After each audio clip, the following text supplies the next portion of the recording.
বিসমিল্লাহিররহমানিররহিম। আসসালামু আলাইকুম। আমি রোজি সবাইকে স্বাগত জানাচ্ছি আজকের ভিডিওতে। আজ আমরা আলোচনা করব স্লোভেনিয়া ওয়ার্ক পারমিট ভিসা নিয়ে। স্লোভেনিয়া প্রাকৃতিক সৌন্দর্যে ভরপুর এবং উন্নত অর্থনীতির অধিকারী একটি দেশ। বিশ্বের বিভিন্ন প্রান্তরে দক্ষ কর্মীদের জন্য কর্মবর্ধমান আকর্ষণীয় গন্তব্য হয়ে উঠেছে ইউরোপের এই দেশটি। বিশেষত বাংলাদেশে দক্ষ শ্রমিকদের জন্য স্লোভেনিয়া কাজের বাজারে ব্যাপক সম্ভাবনা রয়েছে। স্লোভেনিয়া কাজের জন্য প্রধানত দুই ধরনের ভিসা রয়েছে। স্বল্পমেয়াদী কাজের ভিসা টাইপ সি। এই ভিসা সাধারণত 90 দিনের জন্য দেওয়া হয়। মূলত স্বল্পমেয়াদী প্রকল্প, সিজনাল কাজ অথবা ব্যবসায়িক সফরের জন্য এই ভিসা প্রযোজ্য। দীর্ঘমেয়াদী কাজের ভিসা টাইপ ডি। এই ভিসা 1 বছরের বেশি সময়ের জন্য দেওয়া হয় এবং সাধারণত দক্ষ কর্মী, বিশেষজ্ঞ, গবেষক অথবা স্লোভেনিয়া কোম্পানিতে স্থায়ী চাকরিপ্রাপ্তদের জন্য প্রযোজ্য। স্লোভেনিয়া ওয়ার্ক পারমিট ভিসার জন্য আবেদন করার যোগ্যতা: আপনার বয়স হবে 18 থেকে 45। এছাড়া আপনার একটি বৈধ পাসপোর্ট থাকতে হবে যার মেয়াদ অন্তত 1 বছর।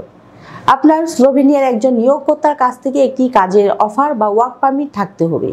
আপনার নিয়োগকর্তার কাছ থেকে একটি আনুষ্ঠানিক অনুরোধপত্র থাকতে হবে।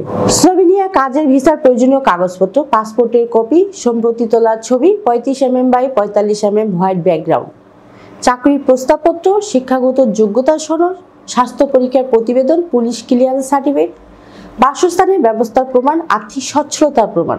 স্লোভেনিয়ার বর্তমানে বিভিন্ন কলকারখানা এবং কনস্ট্রাকশন সেক্টরে কাজের চাহিদা রয়েছে। স্লোভেনিয়া যেতে আপনাকে সহযোগিতা করতে প্রস্তুত ভিসা প্রফেসর। ভিসা প্রসেসের মাধ্যমে স্লোভেনিয়া যেতে আপনার সর্বমোট খরচ হবে 12,50,000। প্রথমে পাসপোর্টের সাথে দিতে হবে 1 লাখ, ওয়ার্ক পারমিট আসলে দিতে হবে 2 লাখ, বাকিটা ভিসা হওয়ার পর। স্লোভেনিয়া যেতে আপনার সময় লাগবে 7 থেকে 8 মাস। ভিসা প্রফেসরের সাথে যোগাযোগের ঠিকানা: house 67, road 5, Merul Badda, DIT project, Dhaka. Slovenia কাজের ভিসা বাংলাদেশে দক্ষ কর্মীদের জন্য ইউরোপের কর্মসংস্থানের একটি সুবর্ণ সুযোগ।